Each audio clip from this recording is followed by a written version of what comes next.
आगे हरिऔध जी के काव्य में जो नारी चित्रण है उनकी कविता में, यदि उसकी बात करें तो उनका काव्य उस दृष्टि से भी सर्वोत्तम रहा है। नारी के प्रति उनके काव्य में सम्मानजनक भावनाएं हैं और उन्होंने अपने काव्य में जो एक मतलब कि एक काव्य क्षेत्र उनका उनका है वो अपने आप में अत्यधिक विस्तृत है और देश में जो सांस्कृतिक नवचेतना है उसका आरंभ उनके काव्य से होता है और चिरकाल से उपेक्षित नारी के प्रति जो कवियों की विशेष सहानुभूति है वो उनके काव्य में दिखाई देती है।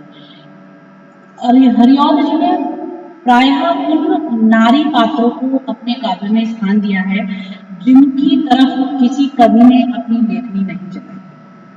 नारी की नित्य प्रति आपत्तियों का यथार्थ वर्णन वो उन्होंने किया है और करने लगे थे अपने काव्य में। उनको समाज के आवश्यक अंग के रूप में माना है। वो जो नारी है वो समाज का एक पहिया है जो जिसके अभाव में समाज का, राष्ट्र का या विश्व का विकास जो है वो असंभव है। तो समाज के इस पिछड़े हुए शिथिल अंग को, जिसे कि समाज उतना सम्मान नहीं देता जितना देना चाहिए, तो उसको भी शक्ति तथा जीवन देकर तत्कालीन कवियों ने समाज का बड़ा उद्धार किया है। तो कवियों ने नारियों की वर्तमान जो दुर्दशा थी, अतीत के गौरवमयी रमणियों का चित्रांकन नए रूप में करके स्त्री जाति में उन्होंने एक क्रांति उत्पन्न की। हरिऔध जी ने भी अतीत के नारियों को लोकहित के धरातल पर आधुनिक कर्मठ भारतीय नारी का रूप प्रदान किया है। इसलिए उन्होंने राधा और वैदेही को आदर्श नारी के रूप में प्रस्तुत किया है। श्री राधे और वैदेही अर्थात माता सीता, उनके आदर्श स्वरूप को उन्होंने प्रस्तुत किया है। उनकी श्री राधा के चित्र में हृदय की दृढ़ता और दुर्बलता, प्रेम की गंभीरता और व्याकुलता दोनों के ही दर्शन होते हैं। श्री कृष्ण के साथ राधा जी को भी लोक सेविका एवं विश्व प्रेमिका के रूप में चित्रित किया है। एक प्रकार से सर्वगुण संपन्न एवं लोकहित के कार्यों में निरत नारी के रूप में उन्होंने उन्हें चित्रित किया है। उन्होंने श्री राधे के जनोपकार निरता, मतलब वो जन सामान्य के उपकार में निरत रहती हैं, इस स्वरूप को उन्होंने प्रदर्शित किया है। तो हरिऔध जी अपने काव्य में एक स्थल पर कहते हैं कि सद वस्त्रा सदलंकृता गुणयुता सर्वत्र सम्मान, रोगी वृद्ध जनोपकार निरता सच्छास्त्र चिंता, सद्भाव वादिरता अनन्य हृदया सप्रेम संपोषिका, राधा थी सुमना प्रसन्न वदना स्त्री जाति रत्ना। अर्थात जो सुंदर वस्त्रों से सुसज्जित रहती थी, अलंकरणों से, आभूषणों से परिपूर्ण रहती थी, जो हमेशा गुणवान थी और चारों ओर सम्मान का पात्र थी, जो कि रोगियों को, वृद्धों को, जन सामान्य के उपकार करने के लिए निरंतर चिंतातुर रहती थी, हमेशा उन सब की जो है चिंताओं को दूर करने में लगी रहती थी, जिनके हृदय के भाव बहुत ही सन थे, यानी कि सत्य भाव थे और जो उनसे ओतप्रोत थी। ऐसी अनन्य हृदया जो श्री राधे हैं वो प्रेम की संपोषिका हैं। श्री राधे सुंदर मन वाली, प्रसन्न वदन वाली और स्त्री जातियों में रत्न स्वरूप। तो इस प्रकार के जो हरिऔध जी के शब्द हैं वो श्री राधे के इस अनुपम स्वरूप की व्याख्या करते हैं। प्रायः कहा जाता है कि भारतीय सभ्यता स्त्री जाति के विषय में उदार नहीं रही है। यहाँ की पुरुष जाति स्त्री जाति का सम्मान करना ही नहीं जानती। रस कलश में उन्होंने नायिका भेद का मौलिक विचार व्यक्त करते हुए नारी को पति से प्रेम करने वाली, परिवार से प्रेम करने वाली, जाति से प्रेम करने वाली, देश से प्रेम करने वाली, जन्मभूमि से प्रेम करने वाली, लोक सेविका, धर्म प्रेमिका आदि के रूप में चित्रित किया है। जाति प्रेमिका में कवि इस प्रकार बताते हैं कि भारतीय भावपूत भावन विभूत पाई, भावमयी अपने अभावन हरते। अवलोकनीय बहु भव को काल अनुकूल अनुकूलता करते हैं। हरिऔध भारत को भुव सिर मोर जानी, भावना में विभु सिर मोर तस भरत है। धारी धुरु सुधारी समाज को सुधारती है, धीर धरी जाति को उधारी दी। तो देश प्रेमिका के रूप में कवि नायिका के भेद को प्रस्तुत करते हैं और एक स्थल पर कहते हैं कि गौरव विद सतत अतीत गौरव निहोती, गुरुजन दूरता है कहती कबीर। मुदित बनती अब नीतल में फैली फैली, कीरति की कलित लता को देखी फूलती। हरिऔध प्रकृति अलौकिकता अवलोकी, प्रेम के हिंडोरे पे है पुलकति झूलती।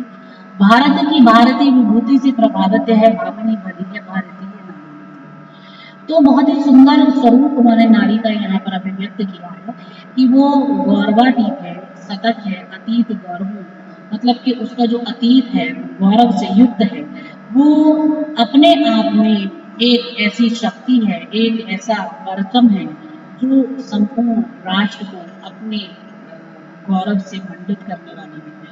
तो यहाँ पर उसके एक अलौकिक स्वरूप को, उसकी अलौकिक शक्तियों को, दिव्यता को कवि ने व्यक्त किया है। जन्मभूमि प्रेमिका की पंक्तियों में देश की महिमा को प्रस्तुत करते हुए कवि कहते हैं कि कनक पशु है कमनीयता निकेतन है, माननीयता मही मदीयता की अब। लोकपति ललित त्रिलोकपति लीला थल, आलोकित परम अलौकिक तसजी। हरिऔध कैसे फिर में न बहुमोद मानी, रमणीय भाव में रमती मनोरमा। जीवन विधायिनी है प्राणधन, जीवन की जननी जनक की है जन्मभूमि। तो जन्मभूमि जो है उसके वैशिष्ट्य को व्यक्त किया है। तो नारी के संबंध में हरिऔध जी रस कलश की भूमिका में कहते हैं कि संसार सुख शांति गाड़ी के दो पहिए, एक पहिया पुरुष है और दूसरा पहिया स्त्री। यदि ये दोनों पहिए ठीक ठीक काम कर देते हैं तो सुख शांति की गाड़ी यथारीति चलती रहती है और मनुष्य जीवन आनंदमय बनता है। अन्यथा जिस परिणाम में पहियाओं में दोष आ जाता है, उसी परिमाण में सुख शांति की गाड़ी की गति बिगड़ती है और अनेक अवस्थाओं में नष्ट भ्रष्ट होती चली जाती है। जब तक पुरुष को स्त्री के हृदय में और उसके मनोभावों का यथा तथ्य ज्ञान नहीं होता और जब तक स्त्री पुरुष के स्वभाव से पूर्णतया परिचित नहीं होती, उस समय तक संसार यात्रा का यथोचित निर्वाह नहीं होता। तो कवि के मन में नारी के प्रति जो भावना है वह यहाँ व्यक्त हुई है। इस प्रकार कवि ने अपनी रचनाओं द्वारा स्त्री पुरुष के संबंध का एक सूक्ष्म विवेचन प्रस्तुत किया। तो हरिऔध जी स्थल स्थल पर जो नारी का एक स्वरूप है उसको अभिव्यक्त करते हैं और उसके द्वारा जो उसके जीवन की उत्कृष्टताएं हैं उनको अभिव्यक्त करते हैं। इसी के साथ साथ कवि के अभिमत में स्त्री का रूप कामनामय है किंतु प्रेम त्यागमय होता है। नाई का भेद भी स्वकीय त्यागमती होती है क्योंकि आर्य ललनाओं के त्यागमय जीवन की प्रशंसा है। वह पति के कर्तव्य को ही अपना कर्तव्य समझती है। अतः स्वार्थमय परिवार में भी जो वह नारी है शांति की मूर्ति बनकर चलती है और शांति की मूर्ति बनकर रहती है। वह देखने में मानवी होती है और लेकिन दृष्टि में, किंतु सबकी दृष्टि में देवी स्वरूप दिखाई देती है। एक स्वकीय नायिका का चित्र देते हैं कि सेवा ही में सास और ससुर की रहे, सदैव सौतेन सो नहीं सकने में लड़ती है। सील सुधराई तू स्नेह बड़ी सोहती है, रोस रिस रार और क्यों न ढलती। हरिऔध सकल गुण गारी सती समान, सूधे सूधे भायन सयाना पतर। तो वो भारतीय नारी की जो सहनशीलता है उसकी प्रशंसा करते हैं, साथ ही पाश्चात्य नारियों की अवहेलना भी करते हैं। पाश्चात्य स्त्रियों में जो एक डाइवोर्स के बारे में और भारतीय कुलपालाओं में के संयमशीलता के बारे में सूचित किया गया है उसको बताते हैं। कवि यह भी सूचना देते हैं कि यूरोप और अमेरिका के वर्तमान सामाजिक हलचल के कारण भी स्त्रियों में इस प्रकार का व्यवहार कहीं कहीं देखने को मिलता है।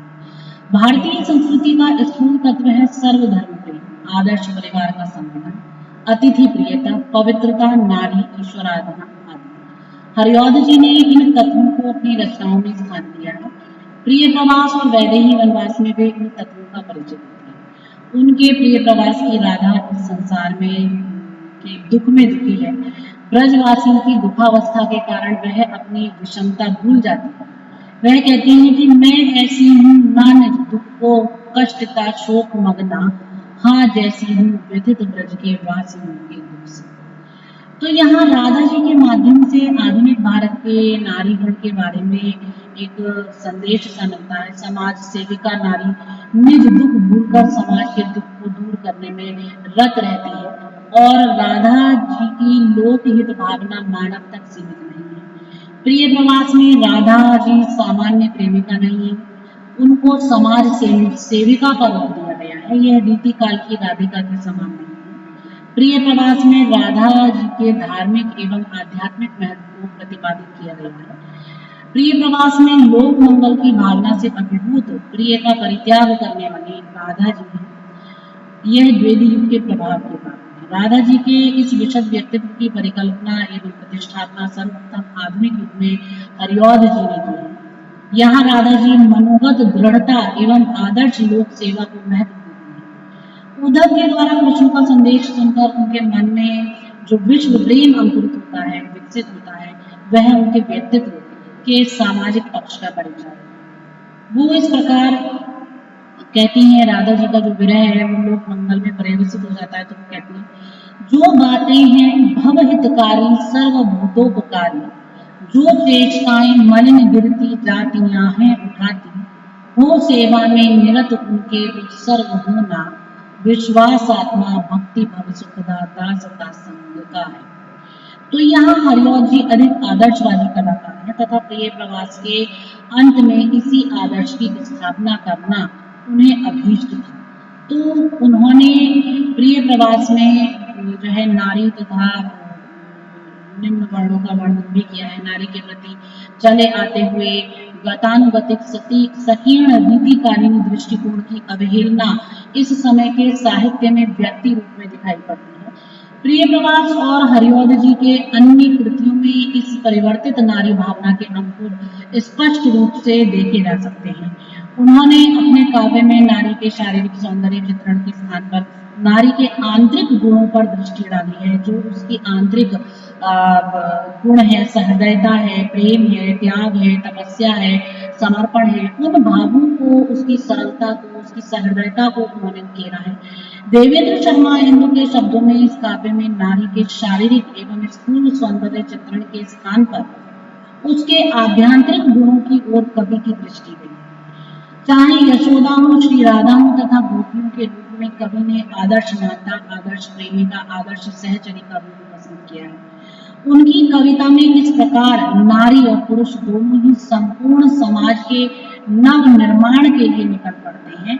अपनी कविताओं के माध्यम से यही सामाजिक समता लाने में कवि सफल हुए हैं। तो वास्तव में हरिऔध जी ने अपने काव्य के माध्यम से नारी के एक उदात्त स्वरूप को चित्रित किया है। कला पक्ष की दृष्टि से हरिऔध जी के काव्य का दिग्दर्शन करें तो हरिऔध जी की काव्य साधना कला पक्ष की दृष्टि से देखने में ऐसी लगती है मानो मध्यकालीन और आधुनिक कालीन जो काव्य धाराएं हैं उन्होंने उनका समन्वय प्रस्तुत कर दिया है।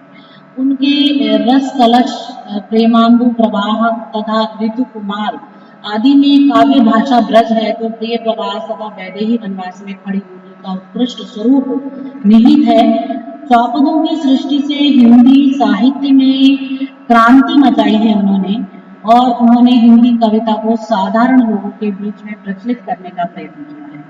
डॉक्टर श्याम सुंदर दास के शब्दों में प्रिय प्रवास में उपाध्याय जी की कवित्व शक्ति बड़ी सुंदर देख पड़ी हुई है और उसके कुछ स्थलों में काव्यत्व उच्च कोटि का मिलता है, जिसे देखकर उनके उज्जवल भविष्य की कल्पना की गई थी। लेकिन प्रिय प्रवास की रचना के उपरांत उन्हें काव्य में मुहावरों का चमत्कार दिखाने और उपदेशों तथा व्यंग्यों द्वारा समाज सुधार करने की धुन सवार हुई।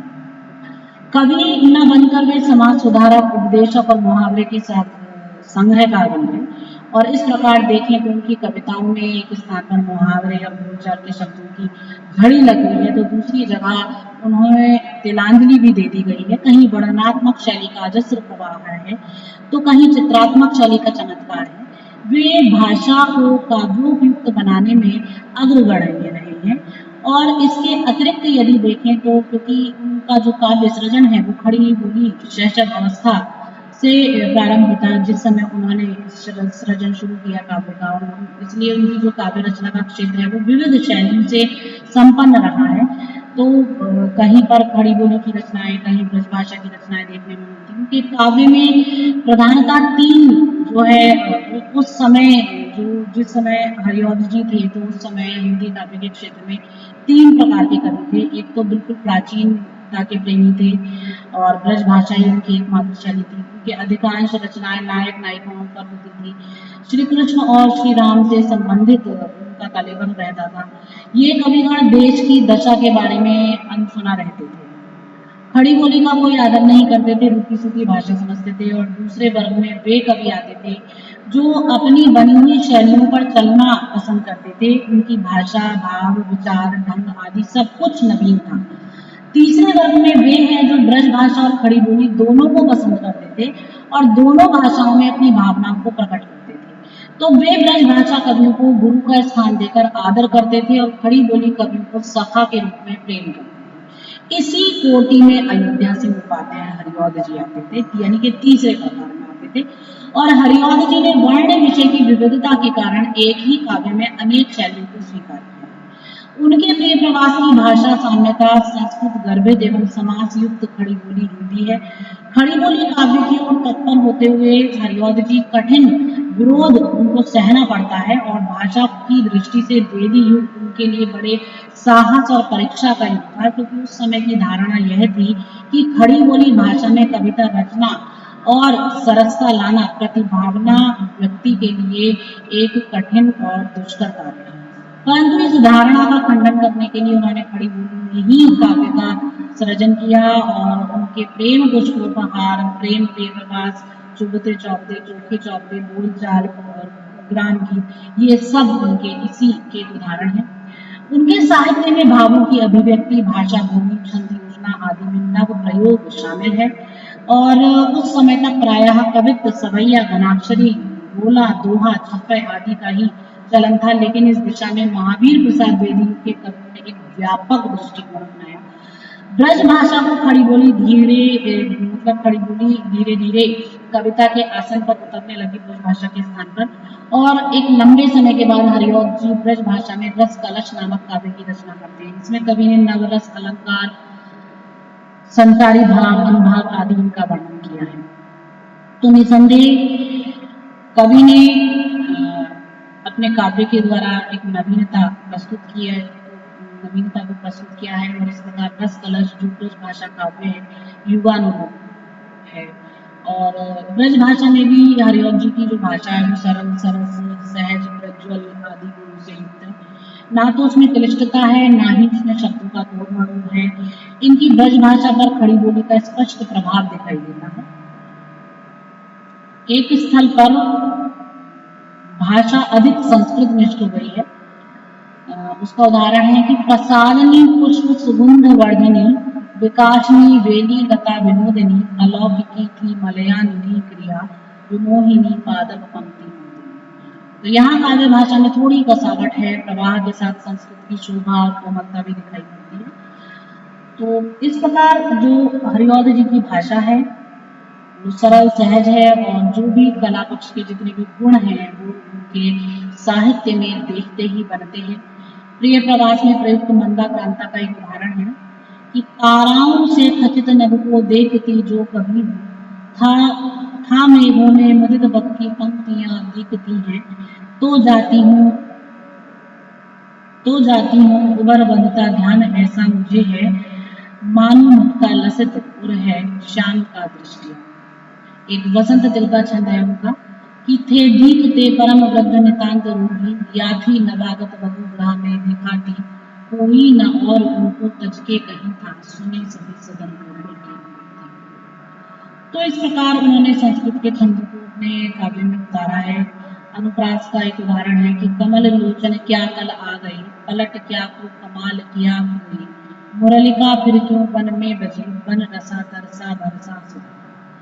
यमक का एक उदाहरण है कि नितांत ही थी प्रतिकूलता मई, प्रियाल की प्रीति निकेतन हुई। बना अविता अति व्याकुला म्लान चित्त को, उदारता था तब खूब दाम। तो इस प्रकार अलंकार, भाषा, शैली और रस, छंद सभी के रूप में जो हरिऔध जी का काव्य है वो अग्रगण्य है और इन सारी विशिष्टताओं से